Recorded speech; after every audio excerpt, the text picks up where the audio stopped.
I'll call the Monday, February 24th, 2025 meeting of the Barnstable Community Preservation Committee to order.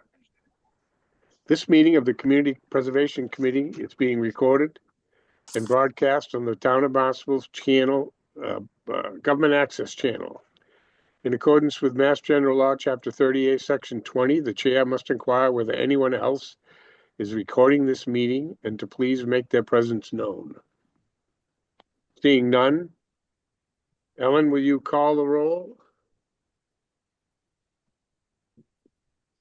Alan, unmute yourself.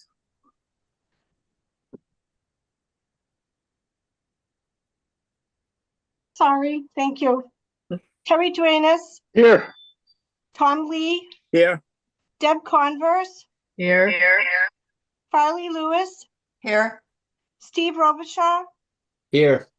Lindsay Council. Here. We have a quorum. First item on the agenda is approval of the draft Community Preservation Committee regular meeting minutes from December 16th, 2024. Any questions or additions for Ellen on these? No. Motion to approve? I'll make a motion to approve. Second? Tom Lee seconds. Any further discussion on the minutes? Ellen, if you'd call the roll. Terry Duenas, Yes. Tom Lee, Yes. Deb Converse, Yes. Farley Lewis, Yes. Steve Robichaud, Yes. Lindsay Council. Yes. All right. The first item on the agenda is the letter of intent. A letter of intent has been received from the Department of Public Works requesting $2,800,000 in community preservation, historic preservation funds to begin revitalization work on the Hyannis Armory, located at 225 South Street, Hyannis, map 326, parcel 004. Posted improvements in this phase will preserve the building envelope, including masonry restoration, masonry steel lintel work, window and door replacements, and roof restoration or replacement. This funding request represents a portion of the total estimated project cost of $10 million, with capital improvement plan funding previously appropriated in the amount of $309,179. The Hyannis Armory is listed on the State Register of Historic Places as a contributing building in the Hyannis Main Street Waterfront Historic District and holds a significant place in American history, as it was at the Armory that President-elect John F. Kennedy delivered his acceptance speech following the 1960 election. We have with us Mark Marinaccio from Department of Public Works to go over the project. Good evening, everybody. David, can you start that PowerPoint for the Armory? Yeah, give me 1 second.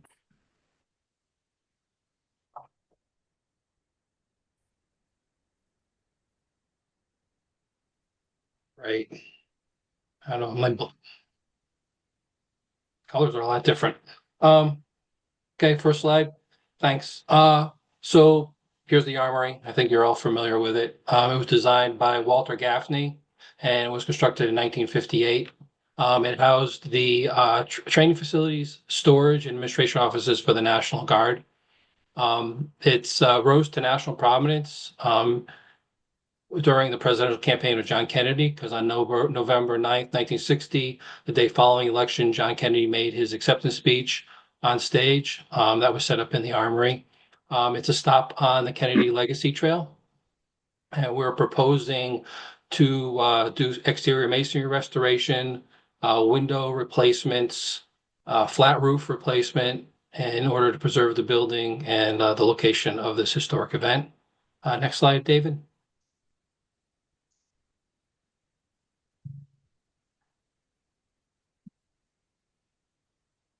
The building is a cultural resource listed for Massachusetts. There is a BRN number, but it's not on the National Register. It can be registered, but the application was never completed. So it's able to be put on the register, but it was never followed through. Next slide. Again, it was constructed in 1958. The National Guard had, I have a little history of the National Guard. As I went through this, I was very interested to see this. I didn't realize that was the history of the National Guard until I had looked it up. It had roots in a citizen soldier ethos of New England colonial volunteer militia. It was separate from any regular standing army. The first three regiments of militia in Massachusetts were the North, East, and South regiments, organized by a law passed in 1636 to protect Puritan colonists. Much of the Revolutionary War army under George Washington was made up of militiamen. And of course, after the Revolutionary War, militias were maintained by the states to counterbalance the political power of the regular standing army. And in 1781, the first Massachusetts militia law was enacted, which organized the forces. In 1840, the Massachusetts General Court reorganized the state militia into the Massachusetts Volunteer Militia, composed of 3 divisions and 6 brigades. During the Spanish-American War of 1898, the MVM saw combat action on several fronts in both Cuba and Puerto Rico.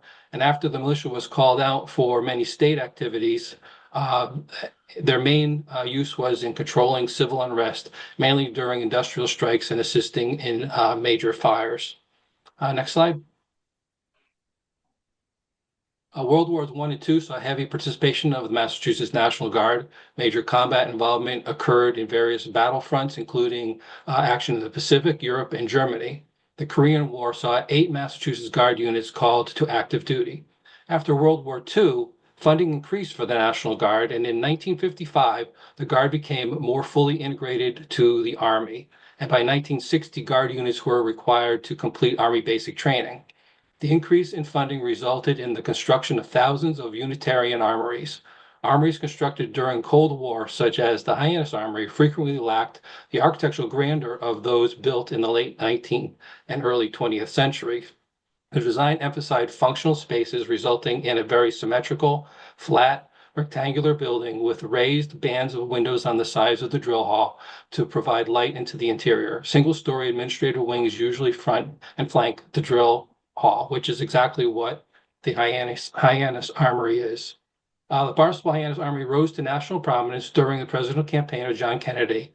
At 12:30 p.m. on November 9th, 1960, the day following the election, President-elect Kennedy received a telegram from Vice President Nixon conceding the election and extending congratulations. Next slide, David. Due to a lack of sufficient space at the local hotel where the reporters were staying, it was announced that the victory press conference would be held at the Massachusetts National Guard in Hyannis. At 1:45 p.m., President-elect Kennedy joined his wife, parents, 2 brothers, and 3 sisters, and read telegrams received from President Eisenhower and Vice President Nixon. Reading from a statement he had prepared earlier, Kennedy stated, "It is a satisfying moment for me. I want to express my appreciation to the citizens of the country and to Mr. Nixon personally. The next 4 years will be difficult and challenging. There's a general agreement by all our citizens that a supreme national effort is needed to move this country safely through the 1960s. We need your help. All of our energies will be devoted to the interests of the United States and the course of freedom around the world." And we know what the difficulties of the 1960s were and all the changes that happened. They were very interesting. Next slide, David. And so here's the existing building. Here's the building conditions. That middle top photo, you can see these lines, some of the lines there. This is not a great resolution here, but all those lines are cracks in the masonry that have been caulked. So there's cracks in the masonry over the years that allow water into the system. There's a freeze-thaw cycle of water that gets into the system. As it freezes, it expands and causes further deterioration of the masonry. Many of the window lintels around the buildings, which we've seen on a lot of our historic buildings, have corroded and expanded and are causing cracks in the masonry, which allows more water into the system. There's a flat roof that's leaking around the building, and you can see that bottom center picture is water that leaks in after rainstorms. And the old steel old steel windows have extensive corrosion, and some of them are in danger of failure. And there's asbestos on the exterior that needs to be abated as part of this restoration project. Next slide. So the project scope will include, as I mentioned, the exterior restoration of the building, replacement of the window lintels, window replacements, door replacements, flat roof replacements, and exterior hazard material abatement. So basically, with all our buildings, especially historic buildings, the first thing for us to do is to solidify the exterior and keep water from intruding in. And then we usually go to the next item. Well, actually, first is always life safety. Second item is keeping weather tight, and the third item is then moving into the mechanical systems and improving them. These are actually construction drawings that we have been working on that we're about 90% complete with for the exterior and interior improvements to the building. Next slide. So the community preservation application and paperwork bulletin have certain questions, and wanted to address those with this project. So basically, currently the building is used for cold storage. This project continues the restoration of the historic and cultural significance of the Armory. Funding provided in 2018 and 19 began a multi-phase process of converting the Armory from its existing state to a totally renovated space. This community preservation fund request will address exterior restoration of the building. Work will include masonry repair. Well, I've already been through all the work that's going on there. I don't have to repeat it. How does this project help preserve Barnstable's character? In conformance with the general project criteria, the Barnstable Armory project preserves the essential character of the town. This building is a stop on the Kennedy Legacy Trail. It also preserves the event that happened there and the memory of the event that happened there. The restoration will save resources that would otherwise be threatened.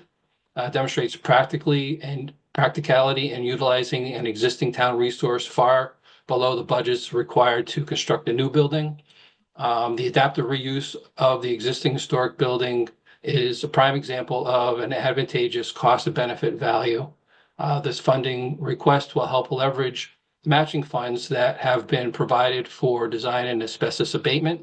And the town of Barnstable and the town manager have been consistently supporting the effort for adaptive reuse of the building and the property. Next slide.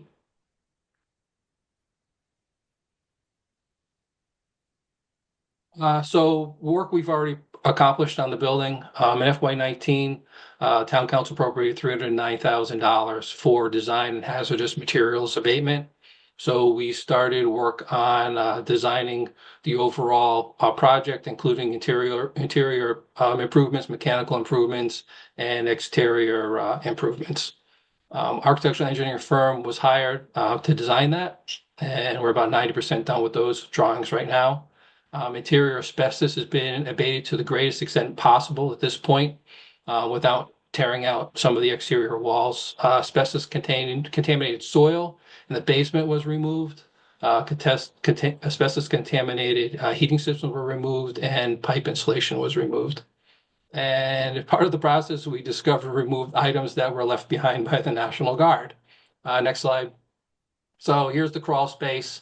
The soil was contaminated. We believed it would be 6 inches deep because if pipe insulation is pulled off of these pipes, generally speaking, it gets ground in about 6 inches. We ended up removing about 2 feet of soil out of that crawl space. I think that contaminated soil was brought into the site to fill the site. To the bottom right corner, the photo right there is some of the debris that was removed, bagged up as part of the process. Next slide. And so, yeah, this is a little bit out of scale, but am I looking for a word? There was some items left behind by the National Guard. So we had to break into the safe as part of the abatement process to do some testing in there and to abate some of the asbestos on the pipes. And that safe had never been opened. So when we opened it up, there were a few lockers in there.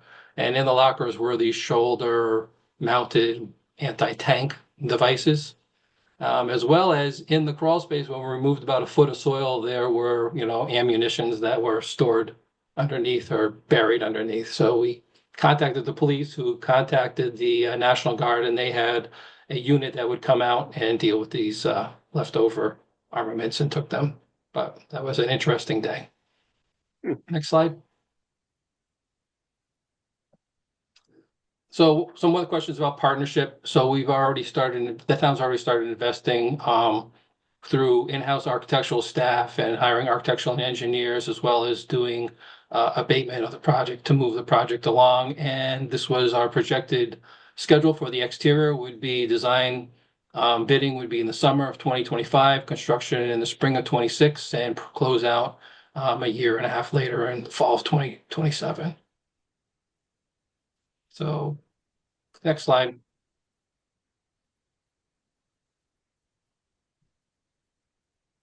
This is my budget that we put together for the funding request. Existing conditions, selective demolition, asbestos abatement, concrete work. There's some pads that have to be put in and some stairs that have to be put in part of the outside. Masonry, repair, ornamental metals, which is really railings, wood and plastic and composites, finished carpentry, which would be exterior trim, thermal and moisture protection, openings, windows and doors, finishes, earthwork, and some specialty items.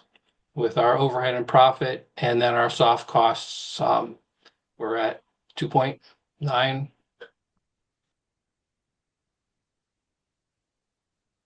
That's the end of the presentation. I'm sure you have some questions. This is the initial meeting to talk about the project and hopefully move it along to a full application. Thank you, Mark. Members, questions for Mark? Harley. You're muted. You're still muted. Hi there. I just am curious as to what the intended use is going to be for this structure. There's been an interesting history with this building. Mhm. About 12 years ago, the town manager came to us and asked us at DPW to take a look at the building and make a determination of what can be done with it. Currently, it's used for cold storage. But there have been a number of things that have been tossed around. There have been a number of advertisements put out for people to use the building. There's been different interested parties. But due to the fact of the extent of the asbestos, the fact that the bathrooms don't meet handicapped accessibility or didn't meet handicapped accessibility before I tore them apart to remove the asbestos, the fact that there was so much work to do, nobody was really interested.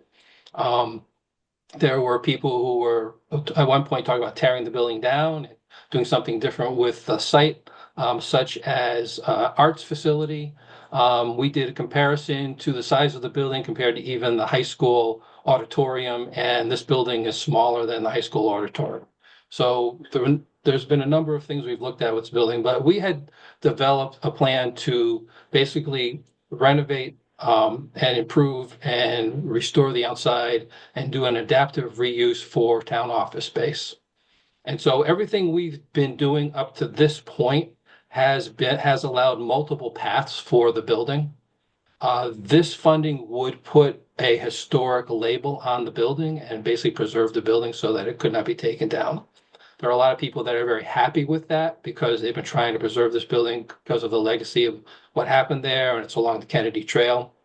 And so this step, I've made it known that this kind of puts a preservation restriction on the building, and then the building's basically preserved. That's the big step here that's changed from anything that's happened in the history of this project. Anyone else? Stephen. Yeah, so I just wanted to the first question I had, at the end of your slideshow you showed your budget, which obviously that's a great slide. I love the data. Why didn't we have that in the meeting packet though? Well, what happens is usually what I gave you today was a lot more information than we usually do for an initial meeting. Initial meeting is introduction to the project, but I thought because of the scope, because of the historic nature, and then talking to you about some things that happened there, it was important to put together a larger presentation. So, if this gets moved to a full application, all of that information will get added and some additional information as well.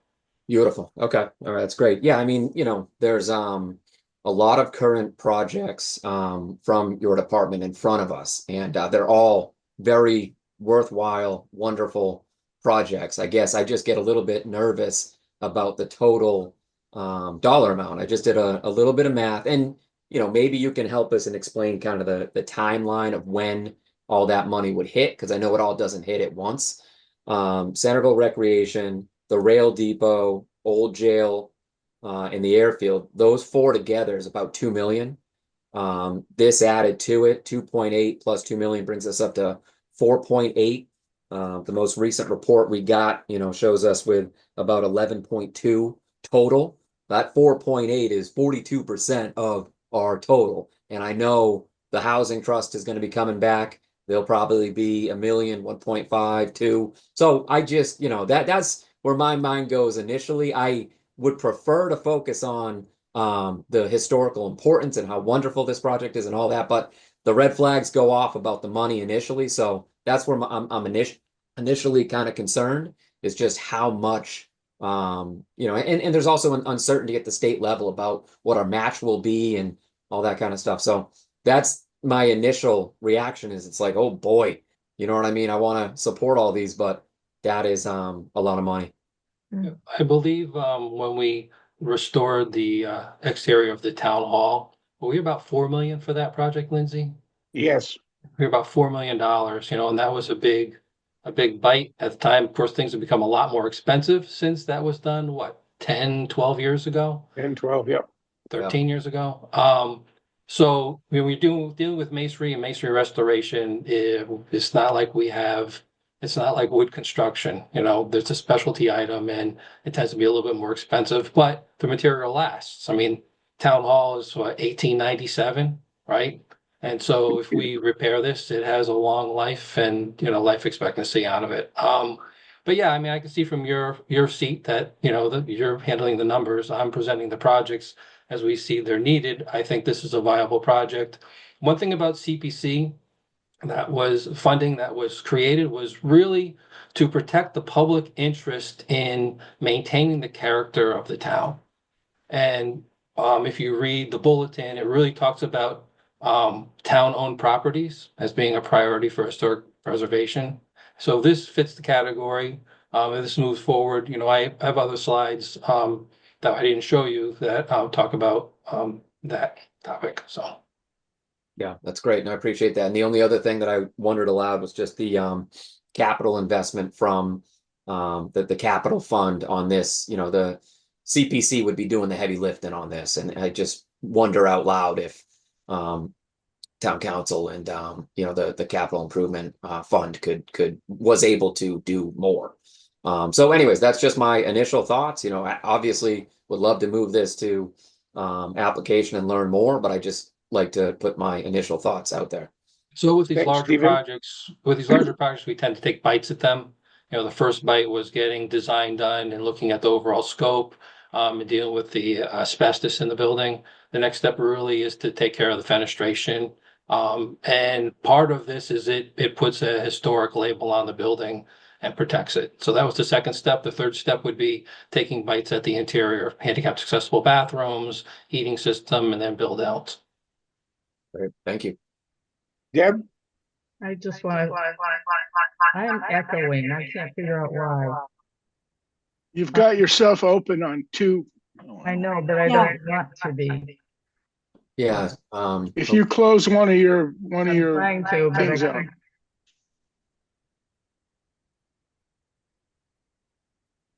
I don't know how to do it, I guess. The communications department could also remove Yeah. one. Yeah. All right, I'll try to do that. Yeah, if you could remove the one that doesn't have video, and then we can unmute the one with video. Yeah. Yeah, that would.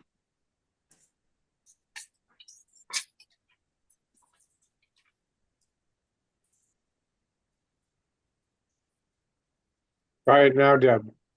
You have to Um, unmute your computer if that's what you're using to watch the meeting. Well, I'm using it. It's still not.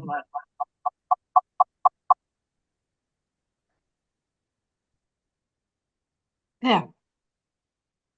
All right, now try and unmute on. Oh, geez. Where'd she go? We lost I her. think I removed the wrong Deb. Give me Oh, one geez. Yeah, you want to.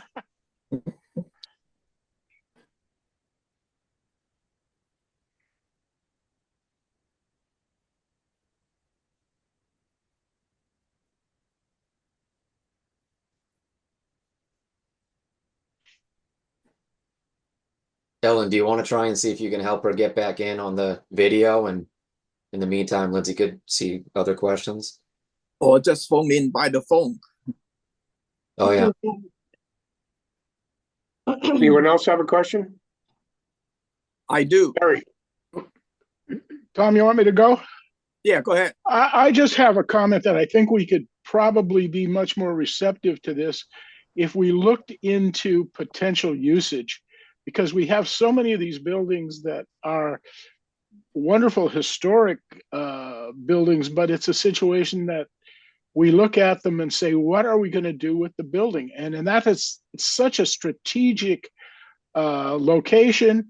It's kind of an amazing building, but it would be great if we could use it for something like an arts music type venue.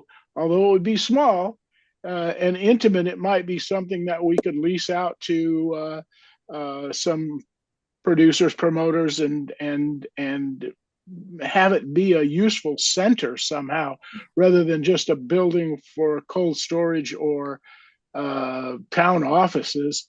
But I think it is. It looks like it's going to be a lot of work for you, Mark. You know. Well, it's a big project, as masonry projects usually are, but Sure. we've gone through town hall successfully, SAB successfully. We've done portico restoration and the front patio on the old town hall, JFK Museum, and you know, we know how to do it. Sure. thank you, Terry. Deb, you ready? Yeah, I'm all set, I guess. I don't know how, but anyway, I agree with Terry. The usage is Happened. a question, and also Stephen said it a lot better than I What would just have said. happened? Can you hear me? Hear Yeah. you. We can hear you. Yep.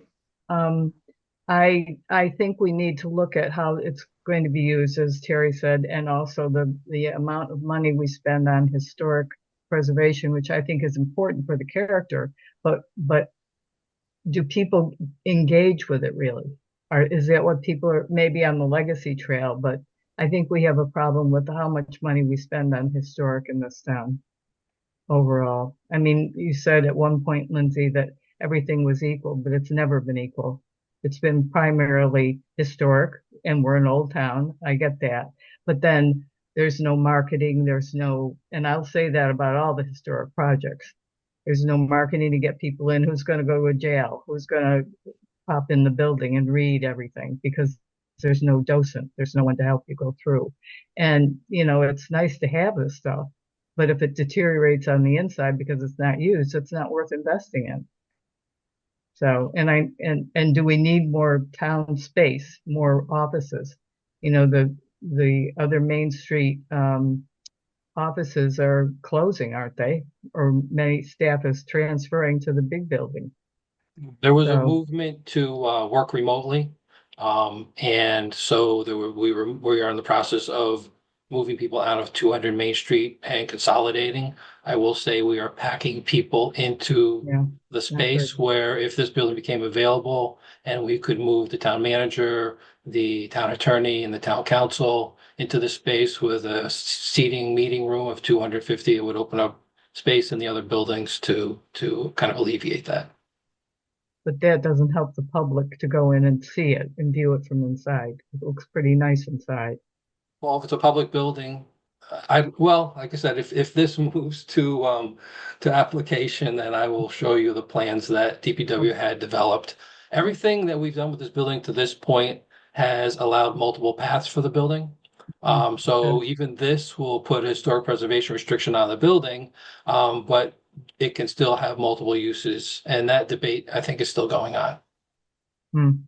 Well, we debated the train station so long, everything's falling apart, right? So, anyway, it's a lot of money. Thanks, Deb. Steve? Yeah, just real quick to piggyback on that. I mean, if you're going to have a space in there that can seat that many people, then that could have unlimited uses that could benefit the public, from arts presentations to music presentations, anything like that. So, I think the message from Terry and Deb and me, I'm sure others, is if there's a way to make it, more accessible to the public with that big of an open space. I think you just mentioned, how many people did you mention could sit 250. at that meeting? Right now, the space laid out, I think, for 250. Yeah, that's something. So that's definitely that's good news. Harley? Yes, well, just to follow up on that, would there be ample parking for that many people if they're going to be attending an event? We looked at the parking. The parking, of course, is shared with on-street parking in Main Street, the parking on the site, the parking at Town Hall across the street. So Okay. yeah, So I you'd mean, have if people- it was town offices, the use would be pretty much the same that it is. Special Yeah. events there or a different use, they'd have to look at all of that parking requirements and all that, and the times that it takes place. In the evening, town offices are closed and the schools are closed, so the parking lot opens up. In the summer, there's activity on Main Street and the parking lot's full, so there would have to be traffic studies and everything else with a different use. Okay. Thank you. Tom? Lindsay. Mark, my question, I just followed the question from Steve in terms of the budget. I always look at the budget stuff. Is with this project and the other town projects coming in, about 6 or 7 million or more. I know that you have a limited staff, and I know last time you mentioned that some of the project can be managed by a subcontractor and stuff like that. In the applications, can you identify who is looking after what project and how you spend the money in terms of the cash flow wise? I mean, I'm interested to see how that goes. Yeah. In this particular project, we have now 6 on-call firms that have been that we just signed contracts for. Habib Associates is the architect that is working on this. So when we have an architecture and engineering firm involved, we basically do project manager. We look out for the interests of the citizens and for of the town, and make sure that we are getting the product that the town council has funded and required for us to do.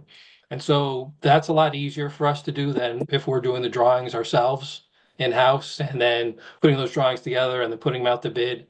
And so that's why we kind of have those on calls, because we do multiple projects with different architectural engineering firms, and we kind of manage those that process for them or through them. Thank you. Oh, one more thing I just want to clarify.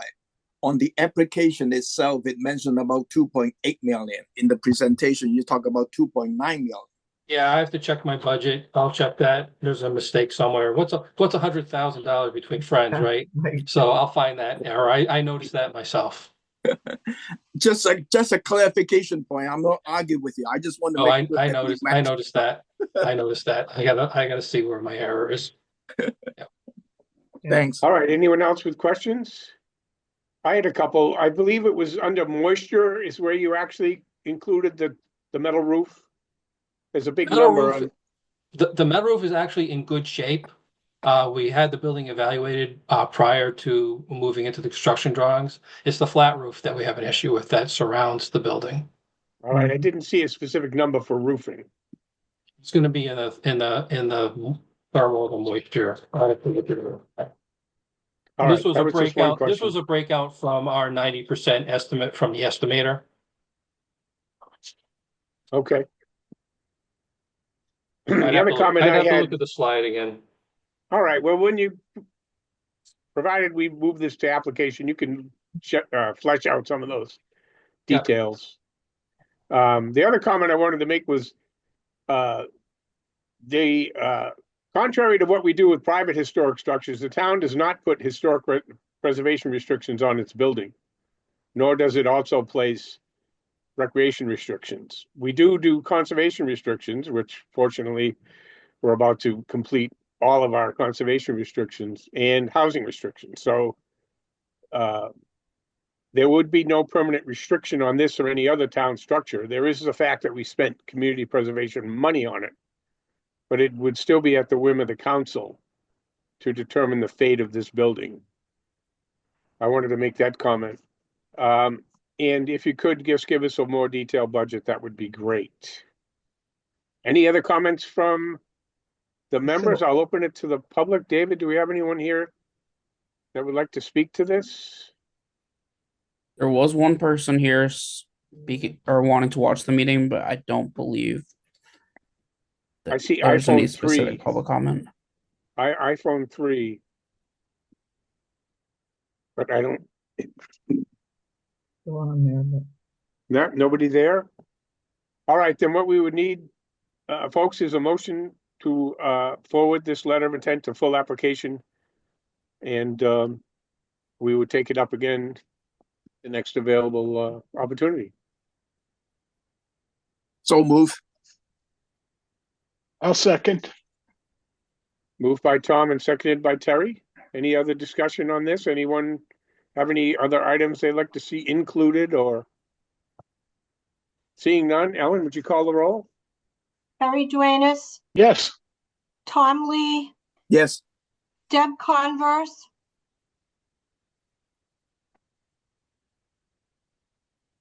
yes, Deb? I guess, yeah. Okay. Farley Lewis, Yes. Steve Robichaud, Yes. Lindsay Council. Yes. Thank you very much, Mark. Yeah. Keep us posted on what you're bringing to next month's meeting. I will. Thanks, Mark. Thanks, Mark. I'm actually up to the next one. Oh, you're up for the next one as well. Oh. That's right. I'll read Tom, that stay into on. the record. An application has been received from the Department of Public Works requesting $792,000 in community preservation, historic preservation funds for the restoration of the West Barnstable Railroad Depot, located at 2469 Meeting House Way, map 151, parcel 043. Proposed restoration work includes the removal and salvage of the existing clay tile roof, deteriorated roof sheathing, waterproofing, and reinstallation of the historic roof tiles, associated wood trim repair, roof structural repair, window restoration, and interior water damage repair. Capital funds will be used for the design and installation of a mechanical system that will control indoor temperatures and humidity. This funding request represents a portion of the total estimated project cost of $978,000, with capital improvement funding in the amount of $186,000. The building is in the Old Kings Highway Historic District, as well as the West Barnstable Historic District, and is listed as a contributing building in the National Historic District and the State Register as a cultural resource.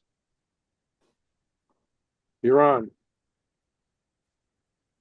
You're muted. David, could you, yep, start that up.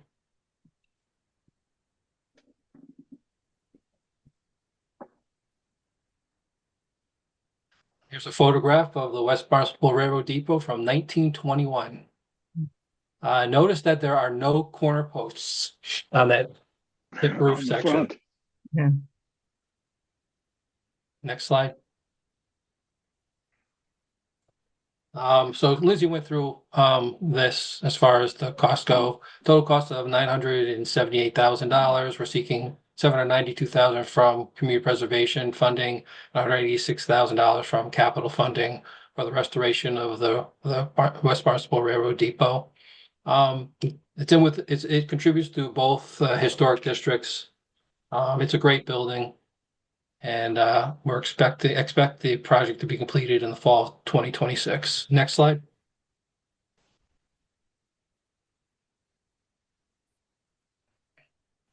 Yep, there's the National Register paperwork on it. Next slide.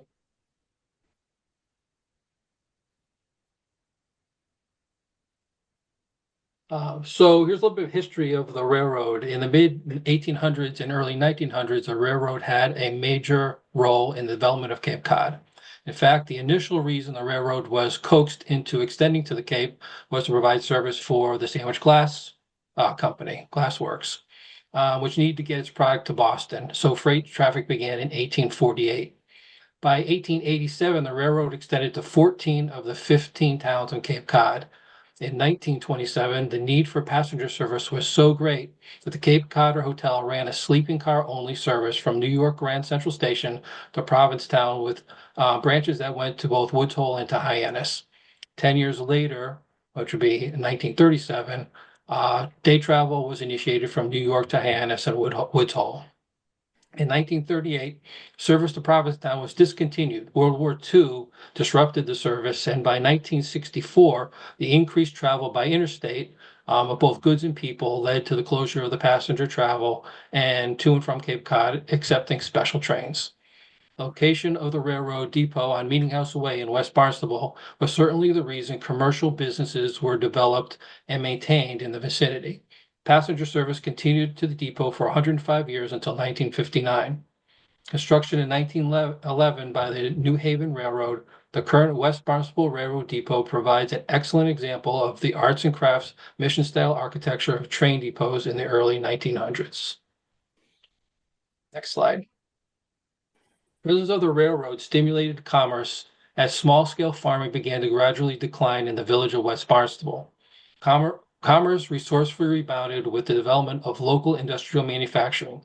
Hats, chairs, leather, pottery, and bricks were leading products. The West Barnstable train station allowed agriculture to rebound in the area. The cultivation of cranberries, apples, and vegetables from West Barnstable and Marston's Mills, as well as oysters harvested from Osterville and Katuitt, were allowed a larger, more profitable market in the Boston and New York areas. Wagons would travel Route 149, which is Meeting House Way, to the station, bringing potatoes from Maine, dressed goods and wine from Boston, building materials from New Hampshire, Vermont, and Connecticut, and mail to the residents. At one point, there was even a railway post office car as part of the train, and it sorted the post and postmarked the mail as it was en route. The postmarks read Boston and Cape Cod RPO. Between 1986 and 1996, the depot served as an unmanned stop for Amtrak's Cape Cod service. The depot was used as a movie shooting location for the films The Golden Boys in 2008 and The Lightkeepers in 2009. During the summer, West Barnstable serves as a stop for select excursion trains running from Hyannis to the Cape Cod Canal. You can actually still buy a ticket there, and you can actually get on the train at that location. Next slide. We have the original blueprints for the building as well, which I thought was interesting. In 2001, the Cape Cod chapter of the NRHS, the National Railroad Historical Society, leased the property and has been able to complete some minor repair work and maintain the original interior. They have been restoring it as a historical railway station and museum. Although the passenger shelters that once extended on both sides of the building no longer exist, the original fenestration, roof, and interior of the building are intact and deserving of preservation. There's a lower right picture. There's a picture of the interior. There are things in there that I've never seen before. Some interesting elements, architectural elements. Next slide. So here's some photographs from the 1920s and 1930s.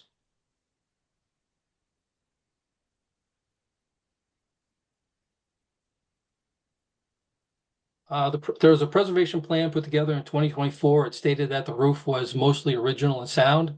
However, that leaks had developed. So this is what, 10 and 20 years ago? Yeah, or 2024, 2025.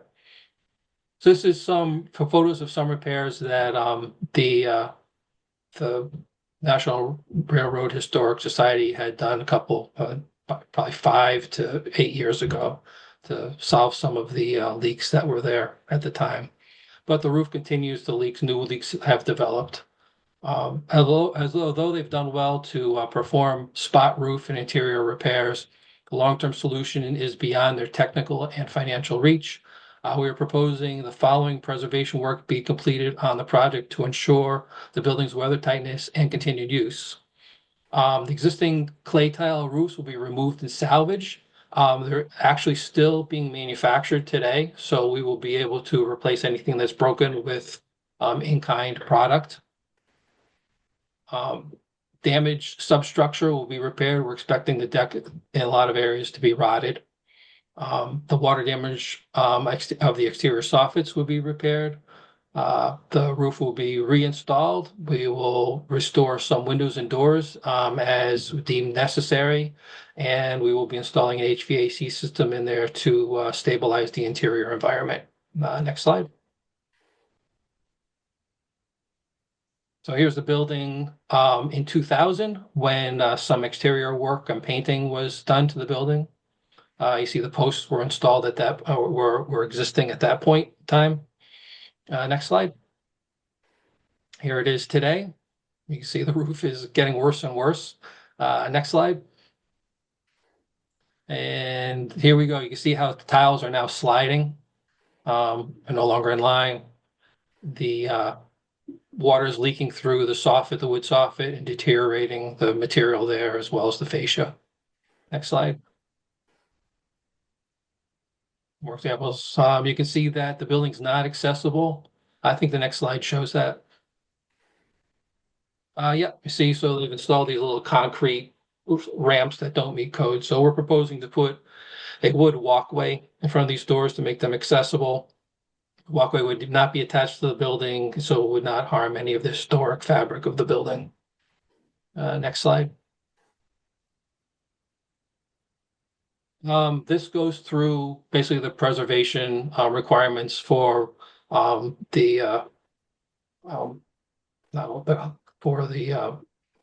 community preservation funding. And this goes through how we meet all those requirements. I don't think you want me to read all of them, but basically we're maintaining the architectural integrity of the neighborhood, preserving the building. It contributes to the historic districts. It's a part of the history of West Barnstable, of the village. It's an important structure that kind of tells a story. And what's nice about it is the National Historic Railroad Historic Society has maintained the interior of this building. If you go in, it's basically the same as what it was if you went there back in early 1900s to go on a rail trip. Next slide. Some more pictures. Next slide. Here's the budget. So we're looking at $228,000 to remove and restore the clay tile roof. I have $86,000 for window restoration. Exterior trim at $35,000. Interior work ceiling restoration, $35,000. Structural roof repairs, which would get rid of the corner posts. Is that $30,000? Deck replacement, which is underneath the roof, and we're expecting to have some hazmat material to abate, $22,000. And then the heat and AC system, which we have been talking to Dave Anthony, may come out of his funding for leased properties, $110,000. And then with our general conditions and design contingency, because I don't have drawings yet, you can see the respective numbers for CPC, 572,000, 775, and for CIP, 144,000. And then we enter into our soft costs. We'll have to have an architectural engineering company involved. I'll have to have hazmat consultant on board to do testing as well as to monitor the abatement. We have advertising costs and then project management costs as well as a contingency for the overall project. And that brings us to the total. Next slide. Are there any questions? Oh, we want to go to the next slide. There may be some questions about the lease. So there are currently a lease in place for 99 years for this property. The town is leasing it from the Lombard Trust. That's been put in place. That was recently done. I think it was completed about a month and a half ago. So as part of that, it went to probate court to get approval that the trust could enter into a lease with the town, and that was all approved.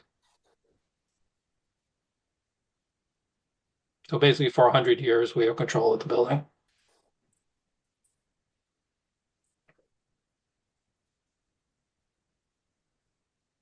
This is the original will from 1755. I believe this is the oldest will that left land to a town. The will states that the land was being left to the town to be used to benefit the poor. I believe that's why the trust was created. Yep. Okay, any questions? Members? I have a question. Yeah, go ahead. Do we get to have those cars too? Do you have a couple of those lying around that we could? Actually, Richard Van Trone, who I think presented this last time for the first review, he has an old Ford that he once in a while brings into the office. Well, you could park it here for, going with the building. Yeah. I love this project. It's too bad it's taken so long to get this far. And I think another important thing about this, which I like a lot, is all the volunteers who have kept it as good as they could get it now. And I think that's worth mentioning, all the people that are involved in it, because there's no other project that I know of in historic that has a lot of volunteers working. Yeah, I believe in the packet I included letters of support Yeah. that were written as part of our initial grant request to Mass Historic. And our preliminary conversations where they were very much in favor of this project. The problem was for their paperwork at the time, when we went through the legal aspects of the property, we could not, get their funding at that point in time because we didn't have a lease on the property. Well, I think I like the project, but it's my bias. All right, anyone else care to comment? Stephen? Yeah, I mean, thank you so much for sharing that information about the lease. That was a little bit confusing at the last meeting, so Yeah. that's great to hear. That's a great development. What's the total interior square footage? Do you happen to know that? I don't have that number. Okay. I don't have a plan of the building yet, so Okay. I have the existing plans, but they're not on CAD, so I can't easily take a square footage, but I can get that for you. Okay. Yeah, I'm just curious. I mean, obviously the numbers just baffle the mind. You look at $1 million for a restoration. It's like we could build 2 new train stations for that much money, but that's just what it is. I get it. You know what I mean? Things are incredibly expensive. This is a very worthwhile project. We're so lucky in the town to have this. It's such a unique, piece of history. So I'm all for it. I'm just always baffled by the Also realize when I bring you numbers, I'm not trying to estimate the low bidder. Yeah. I'm trying to estimate in the middle of the field. Right. So there have been projects where we have returned money. And we endeavor to use the money to do the proper job, to do it the right way, but we're not looking just to spend money to spend money. No, I get that completely. And historically, we've seen, you've done a great job with that, and we commend you. Do you know, is there a basement under it, or is it on slab? There is not. It's on slab. However, there is a trough around the building where the heating system runs through. Okay. And so we would try to reutilize that as part of the new heating system. Yeah, that was my next question. I saw the 110,000 for the heating system. I'm just curious, what style of, is it a natural gas hydronic, or we're going to go forced hot air? We're going to through the whole process. Whatever it is, we want to impact the interior the least. Right. I mean, because if you go into that building, it's beautiful. It's like it was when it was in its glory days, and it would be a shame to mount things on the wall and have pipes everywhere. So, as part of this, we're going to be very sensitive to that. So we're going to look at multiple heating systems. We because of the desire to move electric, we always look at electric. Sometimes the equipment is less expensive, but the overall costs in the long term is much more expensive. So we do a cost analysis of that before we make that determination. Sure. Yeah, no, I definitely agree with utilizing what's there and minimizing the interruption to the interior facade. And then my last comment is just, comment I make often, which is, again, CPC's asked to foot the bill for 80% of this. And I always wish that the CIP was able to, contribute a little bit more. But overall, wholeheartedly support it. Thank you. Anyone else? Mark and Steve, for your information on the assessor's data included in the package. it lists the first floor effective space area is 1492 square feet. Yeah, again, it's just you take that total dollar amount divided by the square footage, just like, oh my God, how is that possible? But you know what? I can't even go there. I get it. I understand it. It's just, I know, I have to stop thinking about the renovation of a home or a new build because those are just a completely different realm than historic preservation. I know it's a certain type of subcontractor that does it. I just can't help but share my thoughts. No, understand. I mean, they are totally different animals in terms of, the cost and stuff like that. So I just want to mention, since you raised the questions, and I just want to mention that square footage. So. Thank you, Tom. Yeah. All right, Polly, did I see your hand up? Mm. No, Chris? Yes, thank you very much, Chairman Council. And I do appreciate the CPC committee members entertaining this proposal by the town. I have been following very closely the developments, and since you last saw the proposal two or so years ago, construction costs have gone up and the deterioration has gotten worse. But now that the legal framework has been settled with the relationship with the Lombard Trust, it looks like we've got the green light now to address this more fully. I should mention in one of your slides, and I think it was slide number 13, there was a picture of the building with the old village store in the background. And I just wanted to let you know that a young fellow who was a former resident, was brought up in West Barnstable, moved away to college and got married, has returned back to the community and bought the old village store and is doing extensive renovations to it. So this the shared parking lot will be, this looks like an opportunity for a little renaissance in West Barnstable. The young man is very energetic. He's got a great devotion to the historic character of the village, and is looking forward to sinking his private money into renovating the old village store, which is, like I said, across the parking lot here. So thank you for your attention to this project. Anyone else? Comments? Questions? I have a question for you, Mark. Is the old copper hot water heater still in the attic? Been to the attic. I believe it was used to be in the attic or in the. It probably is still. It probably is still there. Be interesting to see how did that work off the wood stove, do you think, or? The potbelly stove is not original in there. No? That's not the original stove. But again, we haven't gotten into it far enough at this point to figure out the details of the design and what has to happen with the structure and how we're going to manage that heating system yet. So was there It'll actually be a fun. was there a coal-fired heating system in this at one point? I don't know. I don't know. But going forward, this is mostly a seasonal use, right? There's not much going on there in the winter. There is, and that's the concern with the building is when you have a building that's not occupied and the temperatures turn down and you have no heat or AC, because of that dew point and the conditions of the interior, you end up getting greater degrading of the materials over time. So once we get a heating system in there that will maintain the humidity and the heat, it can get turned down to 60 degrees or whatever, but it can maintain the preservation of the space much better. So there's probably no insulation in that attic then. No, but we will have to add it. Yeah. Okay.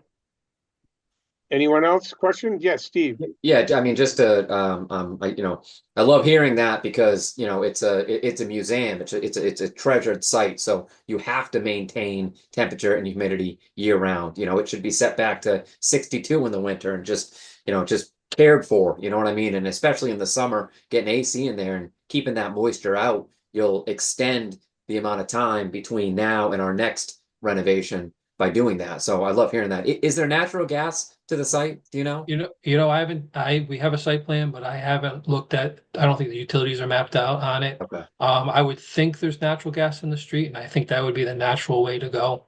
Yeah, I agree. Great. All right, Terry. Is this in fact the application? This is the application, yes, yes. we're ready. I would be glad to move this to approval for $792,000 to the approval of the West Barnstable Railroad Station. This is an important building in the downtown business of West Barnstable. And Councillor Clark would agree with me. This is critical and an important piece of West Barnstable history. So I would like to move this to approval. I want to take public comment first, if there's any. Great, excellent. David, is anyone here to speak to this? Do we know? Seeing none. All right. I have 2 points, if you don't mind. Okay. One, the good volunteers from the Cape Cod chapter of the National Historic Railway Society, as Mr. Marinaccio had mentioned, are good custodians. They have set up security cameras. You could go on their website now and see what's running across the parking lot. So they keep close eye on the property. And I happen to know that those cameras have also been accessed by the police for a problem at one time. They also have afforded access to that building for local civic association meetings. So it has provided a public benefit that way. Thank you. All right. Anyone else, Stephen? Well, I just had a question on Terry's motion. The Mark Milne's report, the last one we have is dated, October 2024. When we go into the new year, do the budgets for each of the categories reset? Is Terry's motion coming out of historic preservation, or is it coming out on undesignated? Well, all of our motions should include the first fund that you wish to draw from, which in this case would be historic. So the funding would be drawn first from historic, and then any remainder funds needed would be drawn from undesignated.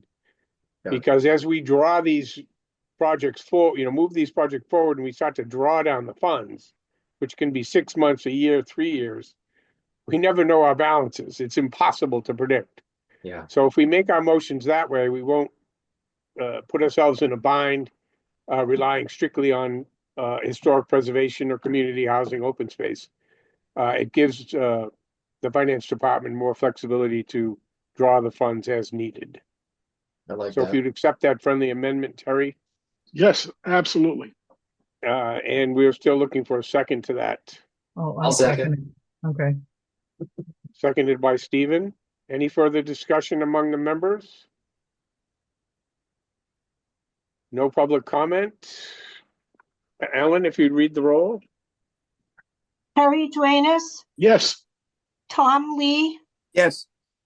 Deb Converse, Yes. Farley Lewis, Yes. Steve Robichaud, Yes. Lindsay Council. Yes.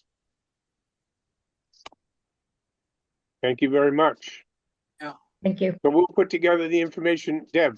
Now, just could I make a suggestion to the town? This is not for Mark necessarily, but just in general, because we have a couple of other historic projects coming up.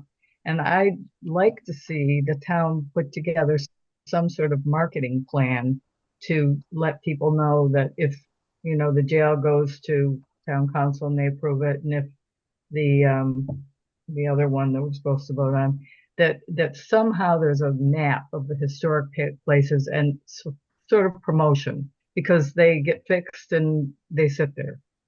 And so I'd like to suggest that the town do something that would create some activity there, because I think people are missing out. Thank you. Anyone else? Seeing none, we'll move on. Thank you, Mark. Okay, thank you very much. You're Good night. welcome. Thanks, Mark. Thanks, Mark. Next item on the agenda is correspondence received. A letter of intent had been received from the South Congregational Church for historic preservation funds for the cemetery restoration, and it's been referred to the legal department for review and consultation with the Mass Historical Commission. That proposal needs a bit of work in regards to what's going to be included, particularly, in fact, an evaluation of, they've specifically wanted to do several individual stones, but that's not in keeping with what the Mass Historic Commission would require, so we're gonna need to do more evaluation on that site. Any questions on that one? You all familiar with that one? That's the little cemetery just north of the Congregational Church in Centerville. Right on High on a Hill Road there. No, not High on a Hill. Church Street there. No questions? A letter of intent has been received from the Centerville Historic Museum for historic preservation funds for the restoration of the Tin Shop building. And it's been referred to the legal department for review. And again, consultation with Mass Historic. They wanted to do windows and siding on that. That building has never had a thorough evaluation as to its condition, much like what Mark just showed you, what he goes through. It's also used as a private residence, so it's an income-producing property. And as you probably remember, we've looked at income-producing properties a little bit differently than places where the public has access. There's no public access to the interior of this, so we need to give that a slightly different look, but we'll have to get more information on the condition of that building. That's right down the street, just to the north, across from the community building. Any questions on that one? All right, project updates. The open space and recreation plan consultant application was approved at the January 31st town council public hearing, and they're still working out the complete scope of work on that. So we'll learn a bit more as that moves forward. We look forward to getting that done, so we'll be eligible for any state grants that might be available for those types of projects. Any questions? Being none, the Federated Church Universalist Cemetery project was also approved at the January 31st meeting. We're setting up a grant agreement with them on that. And once that's executed, they'll be able to begin this spring. And that'll be very interesting. That's a great project and a great site. Questions? As I mentioned, grant agreements are being executed for the Historic Society of Santuit and Kentuit, as well as the Federated Church. These grant agreements generally run for 2 to 3 years, so it nails us down over a project timeline, and they're a very useful tool for us to make sure these types of things move forward. Some of the things that have been coming up lately, Anthony's Comaquid Inn property. The town of Yarmouth is very much interested in partnering with us on that project. We've had a couple of site visits. Chris Clark was on one with us. Quite an interesting site. I'd like to request, we've been asked to partner with the town of Yarmouth for an appraisal on that property. It's quite an actually extensive property, and I would like to request $5,000 for appraisal and other funds to take a look at that property. So any questions on that project? Do you know how big the property is, Lindsay? The property is 10 acres, believe it or not. It says the possibility of 8 lots. 5 acres roughly is in Barnstable, although you really have to take a look at the property.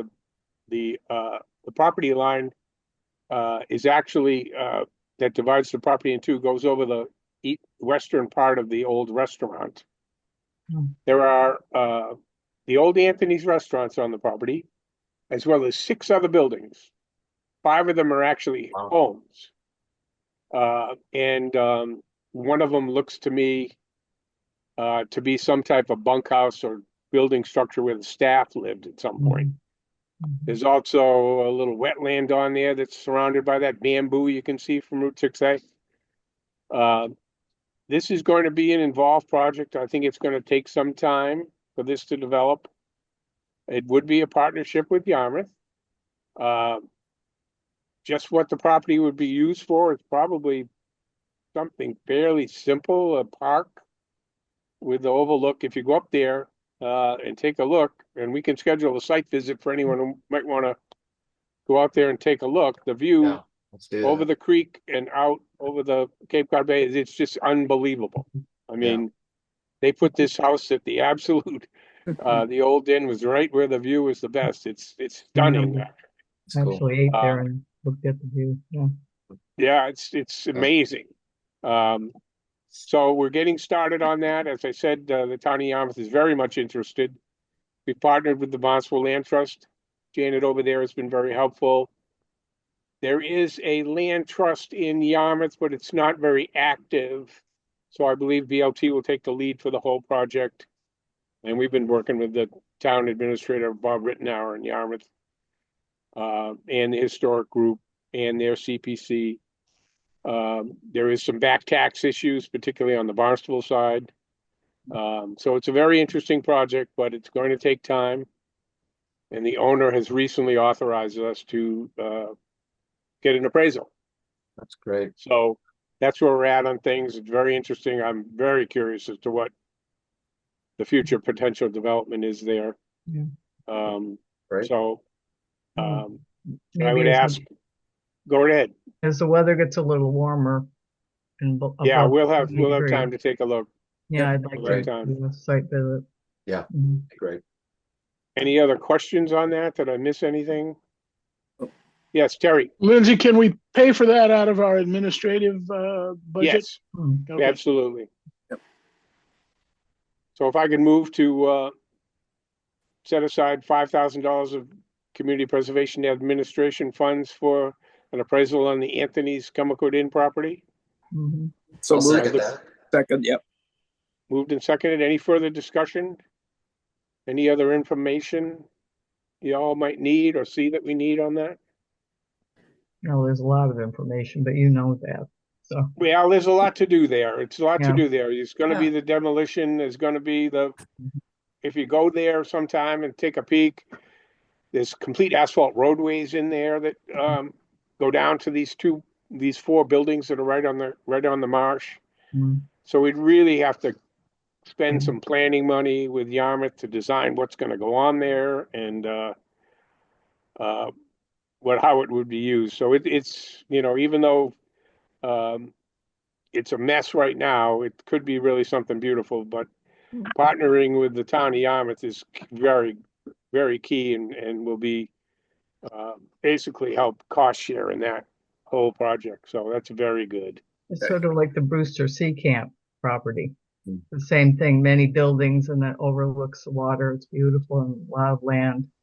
Yep. And they're figuring out what they want to do with theirs too. Yeah, it's a very interesting property, very, very much higher in elevation than I had thought looking at it from the street. Mm. It rises very quickly to the top of that hill, and that's where you can see out Cape Cod Bay all the way to across over to Plymouth. If I may, Lindsay, Sure. it was explained to us that both Yarmouth and Barnstable can apply to the state for funding.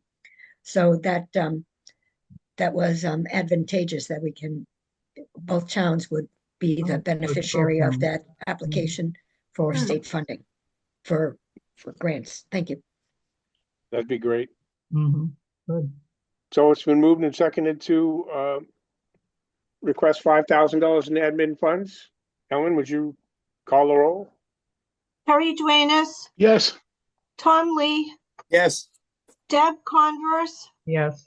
Farley Lewis, Yes. Steve Robichaud, Yes. Lindsay Council. Yes. Thank you, Ellen. All right, continuing on. The Cotuit High Ground Conservation Restriction has been sent to the Conservation Commission and the Open Space Committee for review and approval. Once that's completed, we'll bring it forward to the town council. One of the changes in that was that rather than set aside the 2 acres that we were originally going to for the clubhouse as separate and also engage the town in the operation of the clubhouse for a liquor license, that proved not to be feasible. So in the conservation restriction, you'll see that the entire parcel is going to be part of the open space, with only about a third of an acre set aside for the clubhouse that the BLT will maintain and operate as a clubhouse or perhaps a meeting room, community center, nature center, and if any ongoing liquor license or anything goes with the ongoing golf course, they will take care of that themselves, as opposed to us getting involved in any of that. So the restriction simply covers, it's about 10.3 acres of the entire site. So as Tom and the Open Space Committee look at that, they'll see the entire property except for 0.3 acres is being included in the restriction. And we've added some very interesting things on there. We're going to see if they can't do a little bit more on-site composting, for example, do some restoration work in the White Cedar Swamp area. The buffer zone to that could really be improved. They're going to look to switch the whole operation over to organic fertilizers and pesticide applications, which is very good. And they're also looking to perhaps put an on-site well for irrigation. Right now it uses town water, which is rather expensive and a waste of good drinking water. So the BLT has really gotten some things on that property that they want, and we were able to work out some of these details on the golf operation to make it a little more environmentally friendly, and it'll be better for the site overall. Great. Any questions? Yes. Well, this isn't about that. I do apologize. I've got to run over to town hall for planning board. But I wanted to just bring up two things. I see that I'm on the agenda for the housing update. That was from our meeting in December. Ellen had sent out a few things about housing that we were working on at the planning board. And we had just left it on there just to see if there was continued discussion. So I don't know if you just want to leave it on the agenda for our next meeting. And we can continue that discussion. Yes. Okay. I'll also mention that, Ellen, there's an email that you sent out on December 6th with those attachments. So maybe you want to hunt that down and just resend it out to everybody. And then we can have that chat. And then the only other thing I want to say before I left was, are we due for an update from Mark Milne? I think we are. Aren't we, Ellen? The finances have all been settled for the year, and why don't we invite him to come to the next meeting? Thank you. I'm going to be talking to him about the possibility of doing a bond along the lines that we had Stephen for playground projects. Great. And there's also a possibility of some project coming forward for Twin Brooks. You start talking Cumberquid Inn. Oh, yeah. And the real numbers, as John Lee mentioned, 6 or 7 million or more for town projects. We're kind of rolling around in big numbers here.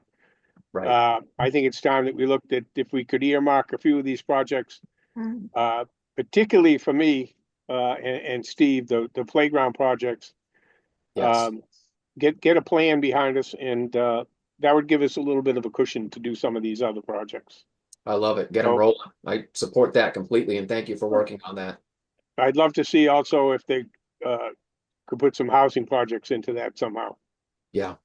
That's what I was wondering, if we, even though the trust hasn't come to us to ask for more money, because I think they're going project by project, maybe we could set aside some money for housing. Well, there may be a big project coming, and I'm sure you followed it, is that one out in the Mills. Yeah. On the old school property. That had a variety of number of units, all a lot. Yeah. So that would be another project that would be the bond. The playground part on that property could easily run 3 million, but the housing could be 10 or 15 if they do townhouses or however they're going to do it. So and there's also state money that could, if it's first time home buyer program, that helps people get started. So I mean, there's a lot of options. So, a lot of options, and just we've got to move on. We got to move them, and I think having a bond and having that discussion with us, and not only us but the council, to see where some of these are going. Oh, and the other project that's also hit the papers recently this week, the town is looking, separate from CPC right now, at acquiring the Baxter property in Hyannis. Oh, yeah. Yeah. There was an ad in the paper about that. So Yeah. Yep. you start ticking a few of these projects off and we're talking real money here. Yeah. Mhm. All right, I'm gonna jump. So, thank you, Steve. Yep. Thank Good night, everyone. Thank you. Good Yep. night. Thank you, Steve. The other thing, Lindsay, about the what we were just talking about, and getting late for me to be up here. Can we ask Mark when he gives his report to do that pie chart that he did for us once that really shows where the money is going? And I think it's easy to do if you have the equipment he has. You know, not just the numbers, but the pie chart that separates out what category things are in. Yeah, I actually have that started on that. Ellen and I have started on annual reporting, and I have some numbers for you got in that regards. And they were actually pretty interesting. So as of this last week, when Ellen put this together, the number for historic preservation was $12,990,000, with total matching funds of $8,296,000. Community housing was $11,876,000, with matching of $42,418,000. So there's definitely a benefit when you get to matching in the community housing. Yeah. Recreation was $5,211,000, with a total match of $2,056,000. And open space was $8,645,000, with a match of $18,141,000. So total expenses that we've put forward as the group for all projects was $38,723,000. And total matching funds, which I'm very pleased with, was $70,913,000. So very good numbers on the match. Yeah. Yeah. Total number of projects for historic preservation, it was 73. Community housing was this is total units, and this also includes 25 projects, but total units, and this also includes not only acquisition and creation, but like Cromwell Court and the other one that we fixed was 265 units. Recreation was a total of 20 projects. Open space was a total of 34 projects for a total of 197 acres. So interesting numbers. Total number of projects was 152. So we've done a lot of work over the years. I think we're still, moving forward. But as I've said recently, we're pretty balanced on what we've done. It's The just majority of the recent housing numbers aren't as good or as high. No, it's taking time, unfortunately, with the trust. Their projects have taken time, but again, one thing that concerns me about that is it's just the current cost of construction. Yeah. I understand the number is for general construction on the Cape is $750 a square foot, and for municipal projects is over $1,000 per square foot, which is mind-boggling to me. Yeah. And So it's not ever going to go down, ever. not going to go down. So anyway, that's what I had on that. And I've got a couple of other points on the project updates. Let's see. Nominees to serve on the historic or recreation representatives. We have no representative coming forward for recreation, but I was informed by Bob Frazee that there is a possibility of a new member coming on from the historic group that may be interested in that position, coming on board to serve on the two committees with us. So that's good news. And the conservation restriction for Haju and Prince Ave have been requested to be placed on an upcoming town council agenda through Ms. Turkelson, our new liaison, and Chris. We're able to take those forward. We look forward to seeing those on a council agenda, and that will leave us with only one conservation restriction outstanding, which is Amaral. And I will be, or Ellen is reaching out to legal department to see just what's needed. I believe we need a recorded plan. Yeah. And description of that. Once we have that, we can move that one. And we'll be caught up on conservation restrictions, which was always a goal of the Open Space Committee. And we'll look forward to completing that effort. Okay. Any Fine. questions on any of that? None? All right. We did the housing. Steve updated on where with that, and Ellen's going to send out that information. Last item on the agenda is the meeting format for March 17th, 2025. You want to stay with remote? Works for me. I Yes. think so. Yes. Yes. Yeah, as long as my Remote? computer's working. Yeah. You're fine, Deb. No, You're it's fine. Comcast. I tell you, it's Comcast. Kicked us out all day long. All right. Any additional public comment, David? Anybody out there wants to speak? Seeing none, I'll take a motion to adjourn. So move. Second. Discussion? Ellen, would you read the roll? Terry Duenas, Yes. Tom Lee, Yes. Deb Converse, Yes. Harley Lewis, Yes. Steve Robichaud. Oh, wait a minute, sorry. Lindsay Council. Yes. Thank you very much, members. Appreciate it. And if you have any questions, get back to Ellen and I, and we'll get right back to you.